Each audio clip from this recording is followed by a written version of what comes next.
Evropska komisija je ena izmed treh najpomembnejših ustanov Evropske unije. Je kot vlada, ki s svojimi ministri, pravimo jim komisarji, predlaga nove zakone in skrbi za uresničevanje že veljavnih.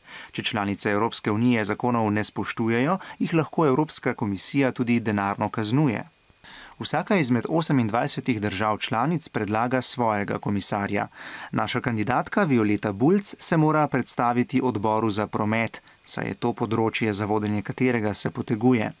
Poleg pisnega vprašalnika jo zdaj čaka še 3-urni pogovor za službo. Začela ga bo s 15-minutno predstavitvijo, potem pa bo odgovarjala na 45 vprašanj poslancev. Ti lahko zastavljajo tudi vprašanja o kandidatovih osebnih prepričanjih in o tem, s čim se na primer ukvarjajo njegovi družinski člani. Bulčeva bo imela za vsak odgovor na voljo 2 minuti. Evropski poslanci jo bodo ocenili najkasneje do jutri zvečer.